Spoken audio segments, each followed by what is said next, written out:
Hello, everyone. Tom Fox back again with Hughes Hubbard partner Mike DeBernardis for another episode of the Corruption Files. We decided to go contemporary for our last episode of the year, and we're going to do one of the most significant FCPA enforcement action resolutions of 2022, the ABB Settlement. So, Mike, first of all, welcome back. Thanks, Tom, and looking forward to talking about something a little more recent. There's a lot to unpack here. So let me give a little recitation of the facts, Mike. ABB got into trouble in South Africa where they were trying to steal, purloin, or perhaps take over for another contractor with the power company, Eskom, the state-owned power company. So clear FCPA jurisdiction as a state-owned enterprise.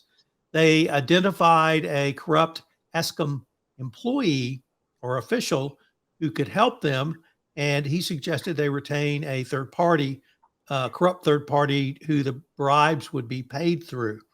They agreed upon a contract price. They agreed upon a bribe schedule, and part of that started with a bribe, a prepayment bribe before the contract was actually awarded to ABB.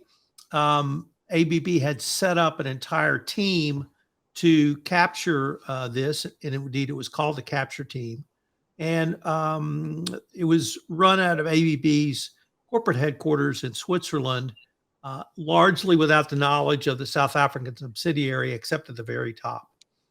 But as with all thieves, and no honor amongst thieves, the corrupt third party decided they wanted to keep the prepayment, figuring it was work they had done. And so they got crosswise with ABB and the corrupt Eskom official. ABB ended up hiring another third party who was able to pay the bribe through a contractual mechanism where variances were granted for the scheduled contract price, and the bribe payments funding was built into the variances. The both corrupt agents were able to get through the ABB standard supply chain process through extraordinary means, and the settlement documents focused on the second one, who did not qualify to work for ABB, and indeed ABB supply chain sent an expert from the United States to try to remedy this. They couldn't remedy it, and the supply chain expert was, by hook, nook, or crook, pressured into approving the corrupt third party, which he did. So I think 35 million total in bribe paid, several hundred million in profits for ABB. But that really doesn't even begin to touch the significance of this, because it made ABB the first three-time loser under the FCPA. So not a twice recidivist, a thrice recidivist. 04, 2010, and now 2022. And that had everyone's attention and got everyone's attention. And I suppose we should deliver the punchline now. So spoiler alert, ABB got a great resolution. No monitor, 315 million in fines and penalties, and CCO certification. So I went through that pretty fast, but there's a lot to unpack. So maybe you want to start unpacking, and let's see how they got to this, what we both think is a fabulous resolution. Yeah, a great. I mean, it's well, look, it's all relative. It's hard to say that $315 million is a great result, but in the context, it is. There's so much here to touch on. When this was first announced, even before it was announced, the Wall Street Journal had a little blurb that this was coming. The first thought was, oh, we're going to see how the DOJ are they walking the walk for what they've been saying about recidivists, right? This has been the one of the big talking points for the last 2 years in this new administration is, we're going to be tough on recidivists. This is not going to happen anymore. We're going to come down hard on recidivists. And then, at the same time, talking about how we're going to treat past misconduct when we're evaluating companies and similar misconduct in the same exact area is going to be treated more harshly. And so I think we were all thinking that when this happened, that the hammer would drop really hard, and we can get into the reasons why maybe it didn't, or it dropped hard but was deflected, if we're going to keep using that metaphor. And really some of the things that ABB did really well to get the resolution it did. But I think that for me was the first piece of sort of the context that I looked at this whole thing under. And then in the conduct itself, you talked about really, I think, two things that stood out as troubling, as lessons learned, as things for compliance folks to pay attention to. And we can take them in turn as you'd like. But the first one that jumped out to me was, the second subcontractor here got caught up in ABB's due diligence process. Red flags all over the place about whether this subcontractor could do the work, and it couldn't. But business ultimately got a waiver. The compliance department said, "Wait, there's some issues here," and the business got a waiver from the regular process to move forward anyway. And that's a really that's a big step. Those waivers are, they happen. It happens with my clients sometimes, but the apparent lack of justification for that waiver here is really a big, I think, one of the first big compliance failures you see in this case. I don't know if you have experience in your prior life being asked to give these waivers, but that's a big ask, and usually there's a big justification needed to do it. It doesn't seem like that was the case here. Correct on all fronts, and I think the jig was up when they named the teams who were after these contracts, because they called them the capture team and the sales shark. And I think that really spoke about what ABB's intent was. And then the waiver granted, I really saw that, Mike, in terms of a control override. And there I thought about the Halliburton, South Africa, or Mozambique SEC FCPA enforcement action, where the corrupt agent couldn't make it through Halliburton's agent process, but they switched over to bring them in as a supply chain representative. And somehow, even though they didn't meet the requirements, they didn't specifically say a waiver was granted, but they got through. And so we've seen that in other enforcement actions, and it's a clear red flag, and it's a clear red flag when a waiver is granted. And it's a clear red flag when the waiver is granted largely because the subcontractor's already working on site, right. Meaning they've hired them and they've employed them prior to doing any of this due diligence. The parties involved in the waiver process were both the unfortunate U.S. representative who granted the waiver, but also the corporate headquarters in Switzerland and the very head of the South African operation. So we had pretty good knowledge and intent at the highest levels. But in terms of lessons, you, I think, hit it on the head that compliance has to have oversight into this, and they need to have oversight. I thought, really, I know I made light of the names of those capture team and sales shark, but that alone told me compliance needs to have a look under the tent to see what's going on here. And the mechanism by which the pot of money was created to pay the bribes through this variance, I've long advocated that compliance needs to have some oversight in high-risk jurisdictions over the billing process, because often they'll bake the bribes into either a discount or an overage on the charge, recognizing you or I may not be able to determine if a $100,000 bribe is baked into a overage or a variance of a $3 billion contract. That could be a really difficult thing to do, but compliance needs to have some visibility into all of that. And it really spoke, I thought, sort of that technical side of how this was effectuated. But as you said, and as I tried to articulate, we were all just stunned at the result. And I really wanted to unpack with you how how we might think the DOJ thought through this. And I didn't really talk about this at all in the recitation, but this seemed to have a large significance, and it was the following: the almost self-disclosure. Yep. And there was a lot of ink about this. ABB did not self-disclose. They did not receive a self-disclosure credit either under the sentencing guidelines or under the FCPA corporate enforcement policy. Apparently, they intended to self-disclose, called up the Department of Justice and scheduled some sort of meeting. It's not clear if it was in person or virtual, where they intended to self-disclose the South African situation. But before they could hold that meeting, the story broke in the press.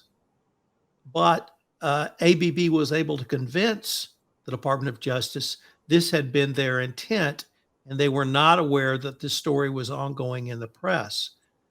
And they really spent a couple of paragraphs going through that little recitation, which I struggled with that for some time. And I finally kind of came down, Mike, thinking it created a level of trust and credibility. Trust by the DOJ and ABB, and credibility, which I think that's what informed this result, was that the DOJ found ABB's efforts credible from the start, both in terms of the putative attempt at self-disclosure, then during the pendency of the investigation, all the way through the remediation. Maybe I get your thoughts on any or all of that. Yeah, I think the key thing you said there, and I obviously I don't have any inside knowledge here, but it seems that trust was really important for the ultimate result. Trust, I think, ultimately was really important for the decision not to impose a monitor, and I'm sure we'll talk about that a little bit too. But trust early on in the process that the company was trying to do the right thing was hugely important to this result. And it's clear that that the DOJ and SEC both were impressed with some of the remediation that ABB took, that they were impressed with the compliance team that they put in place and had the trust in that compliance team to self-report rather than imposing an independent monitor. So I think that's really important. I also wonder if you're DOJ and you've been talking big about punishing recidivists, but then you have a recidivist who comes in, tries to self-disclose essentially, and does everything right. Part of you has to think, well, you know, when we're talking about incentives, we also want to encourage recidivists to do the right thing after they discover misconduct. And I think that is part of it, right? You had a company that, yes, this was their third time, and yes, that's really serious, but apparently did everything else right in terms of disclosing the conduct, cooperating. We can talk about what they did to cooperate, and then this incredible remediation and all these compliance steps they took, that the DOJ wants to incentivize other potential recidivists to take the same steps. They didn't get the result they maybe would have gotten if they didn't have this past misconduct, but they still got a really good result. Mike, I've interviewed a lot of lawyers such as yourself who do investigations, who sit across the table from the DOJ in a variety of cases, FCPA and others. And to a man and woman, they always tell me that it's your credibility is the single most important thing, starting with the first question the DOJ asks after you self-disclose. And if you don't tell them the truth, or you're cagey, or the documents aren't tied down after you tell them they are, it really makes things difficult down the road. But here, I felt like I saw not a discussion of ABB's counsel, but really a discussion of ABB themselves. And I think that's a really significant point in the points you brought out. And now let me go from the self-disclosure to the cooperation during the investigation. And the only, we had the standard boilerplate language in the Department of Justice DPA, But in the SEC resolution, there was the following line, and I'm just going to quote from it. Quote, ABB's cooperation included real-time sharing of facts learned during its own internal investigation.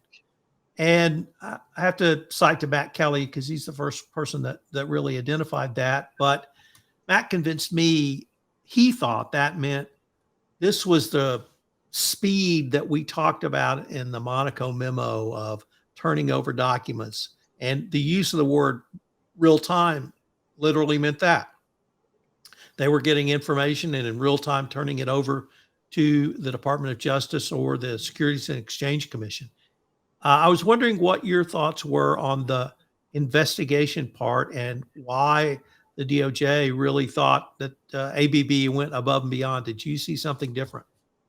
No, I saw the same thing, and it's always hard to parse through when either the DOJ or SEC mentioned that the company offered extraordinary cooperation, including is often very similar from case to case in terms of making foreign witnesses available for interview in the U.S. and providing documents and offering translations of foreign language documents and that kind of thing. The speed in which the material was provided, and I did note the SEC used real time. I thought was really interesting. That is, if you haven't done one of these investigations, that might not seem like that big of a deal. But if they were truly providing information in real time, that's one, incredibly difficult. Two, really kind of risky in terms of the efficiency of the not just for your client, but in terms of the efficiency of the investigation, because we've all been in situations who've done this, who, you see a document and you think it means one thing at the moment, and you get all excited about it because you think it means one thing, and then you continue your investigation and you talk to a few people and they put it in context for you, and you realize, oh, actually, you know what, that wasn't what we thought it was. And if you start providing that type of material to the Department of Justice or the SEC, and you have them start to get really excited about it, it's harder to walk them back off of that. I think I would imagine. And so, there's some efficiency to at least completing certain segments of the investigation before providing it, so you can give a clearer picture rather than doing it piecemeal. So I'm pretty curious as to what that real time means. Does that mean literally, oh, we found this document we think is interesting, let's send it over, or does it mean, every week let's provide an update on what we found, so that we're kind of doing a more regular update, but not sort of every document or every interview providing the information. It's really interesting. I did notice it. I think that is consistent with what we saw in the Monaco memo, that's what they're hoping for. But actual real time for providing information, there's a lot of risk. It paid off here if that's what they did. Let's go now to the third component, the extensive remediation. But I want to start with not the remediation itself, but the team ABB put in place. We both know and have worked with the ABB. She's called Chief Integrity Officer, Natalia Shaheda. And Natalia was with Weatherford when I first met her. She later went to Technique, where I know you met her and worked with her. And now she's with ABB. And I'd like to really take a few minutes to talk about how one person can really make a difference. And if I could tie it back to one of the of our earlier episodes with Parker Drilling, where Dan Chapman literally was called out after Parker got what was a great resolution, having had C-suite involvement in the bribery scheme. Dan had been with Baker Hughes during their journey after they signed their settlement. And then at Parker, he helped them get through theirs. And then he did it again at a company after Parker Drilling. And having someone who has successfully concluded a resolution or been a part of a team that successfully concluded resolution with the Department of Justice, I think can make a big difference. And I just want to specifically call out Natalia for being really at the top of the profession and the top of her game here. But maybe get your thoughts on something we really don't talk about enough, which is, can that professional person really make a difference, or how much of a difference can they make in your estimation? It's huge. I don't think you can overstate it. I think it's huge for the impact it can have on the Department of Justice and the Securities Exchange Commission on the way that they're perceiving the work that the compliance team is doing. That I mentioned trust before, but when you're dealing with someone who has experience in managing and improving, enhancing compliance programs at companies that have had violations, that's incredibly important. And then it's incredibly important internally. There are so many difficult aspects to taking a company where there was a major compliance failure and improving it across the board. And having somebody who's done it before is so helpful. I many years ago, I was working on a team that was a monitor for a company that had a FCPA violation, and they brought in a new chief compliance officer, and she was lovely and was incredibly bright and had a lot of good experience, but not direct experience in the space. And it took us a really long time as a team to get comfortable that they had the right compliance team in place, because it was a lot more effort in sort of understanding how she's going to handle different situations. When you have someone who has a track record like Natalia does, that has got to be really meaningful. Natalia, I jokingly say, was a part of, rather, the first, now I have to say the first dream team, and that was at Weatherford when she worked under Billy Jacobson. I said now she leads Dream Team 2. And that, I think, the level of professionalism can and does make a difference. And we're going to get to some of the things I think she did in the remediation. I guess we can maybe talk about those now. The things that were called out in the DPA. First, all of the principals and persons involved were terminated. There was no discussion of clawbacks, but the company really moved to create a truly best practice compliance program, implemented a robust data analytics program, really seemed to take making sure culturally this was not acceptable to happen again going forward. All of these seem to make huge impacts on the Department of Justice beyond simply the technical components of the compliance program. But that really led to the monitor issue. And ABB did not get off scot-free.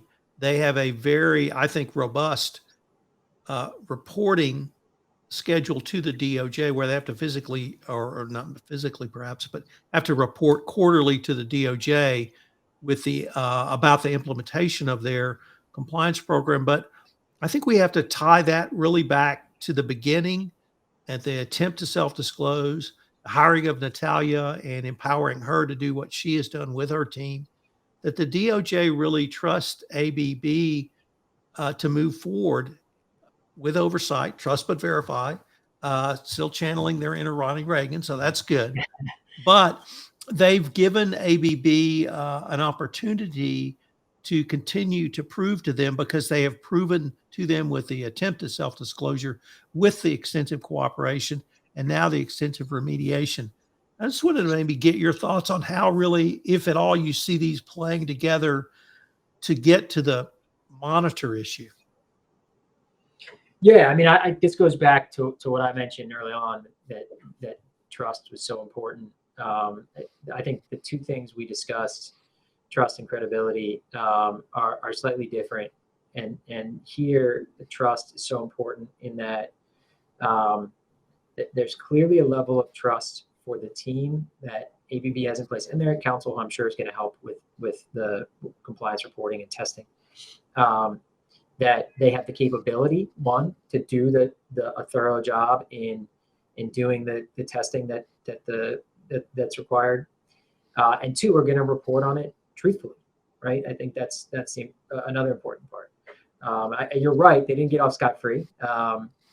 The conditions in the DPA it's going to take a lot of work, and I'm sure a lot of resources are going to go into the self-testing and reporting that they have over the next few years here. But it's certainly, from a company perspective, a preferred situation than to have an independent monitor in place.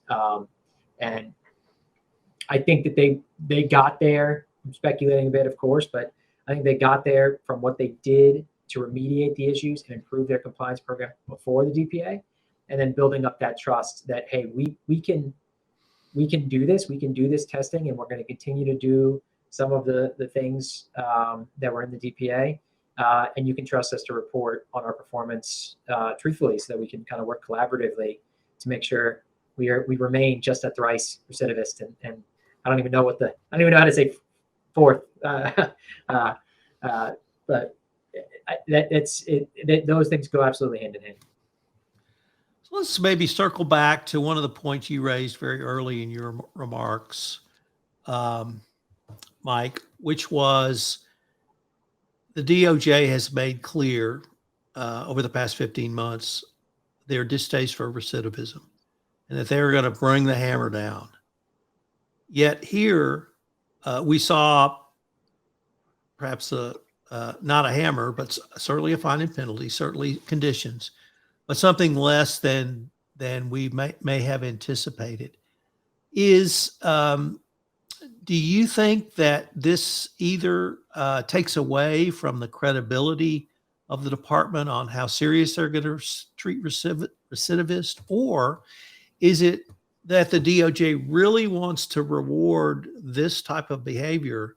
I don't want to say above and beyond, but certainly exemplary, and that because of the three-time recidivism, because of the actions ABB took, the DOJ does not lose credibility in this case under this set of facts and circumstances, both in terms of the nefarious conduct which started this, but the response by the company.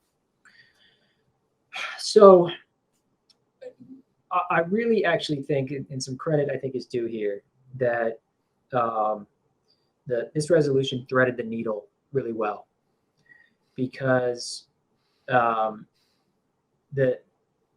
fine, the total monetary penalty that was paid here was significantly higher than it would have been had they were not a recidivist. Right, the $315 million under their calculation was 25% off the middle of the sentencing guideline range. Whereas based on everything that they've said in terms of the remediation and the cooperation, at a minimum, you would think that ABB and other circumstances would have gotten 25% off the bottom of the range. So that difference is, I think, just doing the math really quickly, I think it's $135 million difference. So that's absolutely very meaningful amount of money. I think anybody would agree. And so that's in this case, that was the cost of being a recidivist. It's $135 million.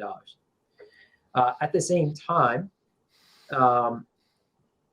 aside from becoming a three-time offender, the company really did everything right, everything you would want a company to do if you were a regulator in responding to an FCPA violation, in terms of at least reporting it as timely as they could, almost self-reporting as we discussed, cooperating, extensive remediation. Everything else was really perfect. And as I said in the beginning, you want to incentivize that from every company, even recidivists. So if you come down too hard on a company like ABB here, and you have the next company come up, maybe they don't consider self-disclosing. Maybe they are sort of questioning the benefits of cooperating in real time.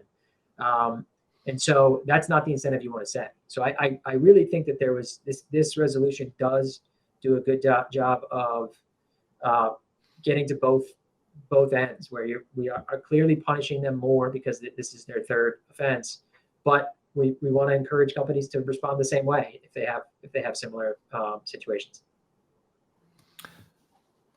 That's a great way of putting it, threading the needle, because I was looking at it in terms of how the DOJ sold this. And I was concerned after I read the Wall Street Journal article that they really wouldn't communicate to us the actions taken by the company. And I felt like they did communicate that, and they communicated that in the settlement documents. This was not a speech or in the DOJ press release, because that just pulled out of the DPA and the plea agreement. So I felt like the department really communicated solid information to the compliance community.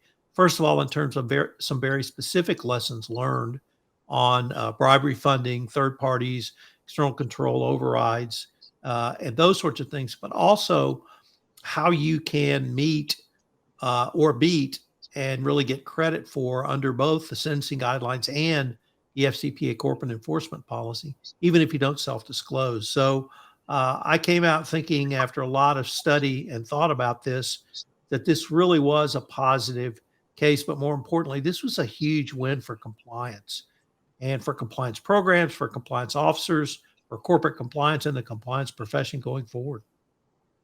I think that's a really good takeaway. I think it's absolutely right. If there's one lesson to take from this, it's, if even beforehand, but certainly if you discover an issue, doubling down on compliance in that moment pays off. That is it's a good way to ensure you're going to have the best possible resolution. And so if you are a compliance practitioner, that's of course a message you want to have said. Well, Mike, unfortunately, we're near the end of our time for this episode, but it was a lot of fun visiting a contemporary case, and I look forward to our next session together. Yeah, thanks a lot, Tom, and happy holidays and happy New Year to all the listeners too.